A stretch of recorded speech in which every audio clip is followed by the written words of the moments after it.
Welcome to the SOFEE Sessions, an initiative of the Critics' Choice Association Women's Committee. I'm the chair, Tara McNamara, and with me is Swedish-American journalist Christina Birro and Finnish-Tunisian journalist Semira Ben-Amor, and of course, the woman of the hour, Maryam Keshavarz, the writer-director of the Persian version, which I'm excited to announce is receiving our Seal of Female Empowerment in Entertainment. Such a huge honor. Yay, congratulations. Thank you so much. She was not one to take no for an answer. Amazing, and congratulations. No one ever gave her the memo that Muslim women were supposed to be passive good girls. So to receive the SOFEE, a film has to be excellent. And it also needs to illuminate the female experience in an authentic way. And the Persian version is all of those things and so wildly entertaining. It is based on your life and it's all about your identity and your experiences as a queer Muslim, Iranian American. And I just wondered if you would share the premise and why you decided it was time for your story and your mother's story to be told. The story is about Layla and Shireen, a mother and daughter who are estranged and who come together when the patriarch of the family is going to have a heart transplant.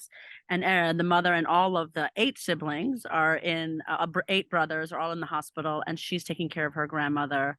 And her grandmother asks her, do you know why your parents came to America in 1967? And she thinks she knows the answer, but it's not what she thinks. And the film traces the secret of the family, the scandal that brought their family to America. And it's essentially the story of mother and daughter through 4 decades between Iran and America. And by the end of the film, you realize, these 2 people might be wildly different in some ways, but they can accept each other. And actually, probably they're more alike than they think. Thank you so much for this vibrant story of generations of women, really.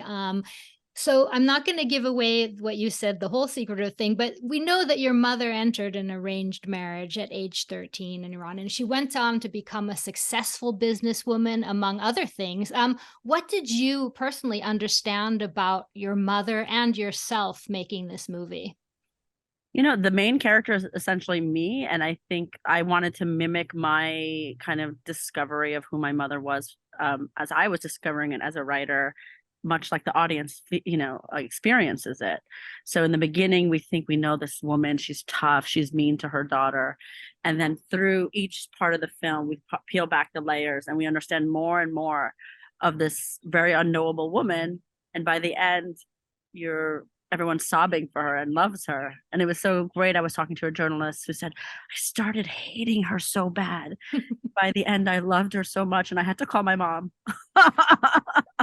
because, I realized that we really, truly need to practice empathy and understanding our mothers, our families, our community, ourselves, people that we don't know. It really is a question of practicing empathy. And for me as a writer, I had to think of my parents as 13 and 14-year-olds and not as the 70-plus-olds that we see before us. And that was a great challenge for me.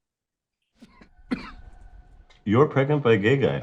No, gay. You knocked up my gay sister. I'm still gay. I just happened to get pregnant. You weren't gay on Halloween. But what was her reaction to seeing her story? Oh my God, it's a lot of stress, right? You saw how she reacted to my first film in the movie. It didn't go well.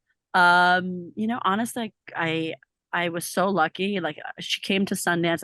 She knew about the film, right? She came, I interviewed her, the actress interviewed her. She even came on set in Turkey, but she had never seen the finished film until Sundance. Nobody had. I finished 2 days before, and I couldn't find her in the audience, and I couldn't find her in the after party. And I was like, oh my God, she hates it. She went back to New York.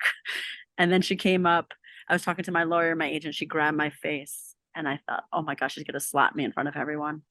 And she said, you did us justice. So it was the best review I've had. Well, that's wonderful because there is a moment in where you're showing, where Layla is showing her mother her film and the mother doesn't approve of it. Exactly. That's my first film at Sundance. We had a standing ovation. And that film also won the audience award. And literally my mom's response was, you do this to hurt me. But the funny thing is she says that to me, but I hear from my brothers that, she took all of our friends to see it when it was in the theater.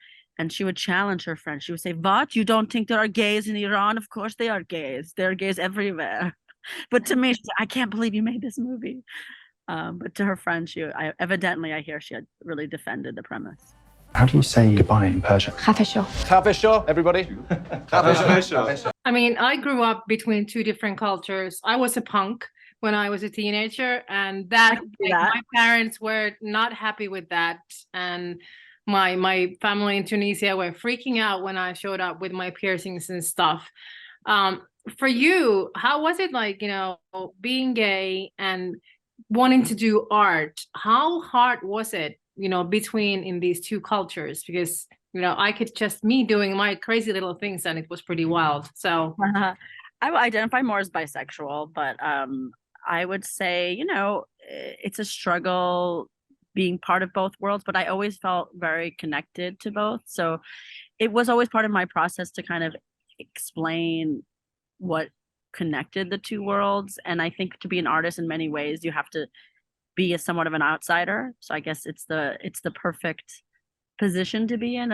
And I kind of say to people, like, this film is so much about being queer or about being different in your family, even if it's not about being gay. So, I mean, many people feel different because they're an artist or because they don't follow the family business. And so much of this film is about being part of a family, but not really fitting in.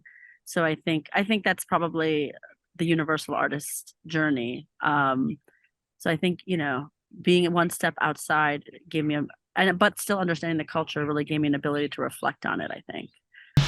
If you ever wonder what it's like running into your ex when you look like Layla? Elena, hi. How are you? Evidently better than you. And also, I just, like you said, like you were punk.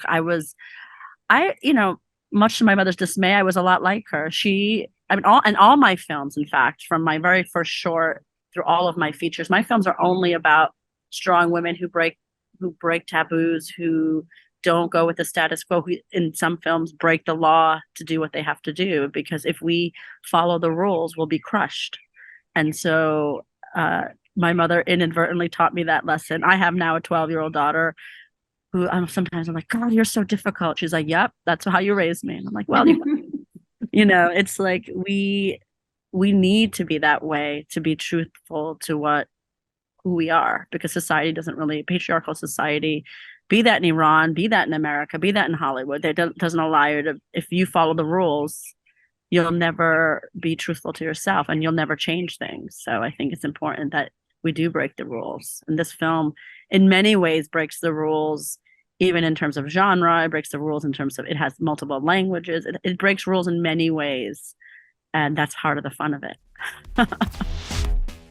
Layla, sweatpants. It's too hot. Don't be a bad Muslim. My daughter plays basketball and my son is a cheerleader.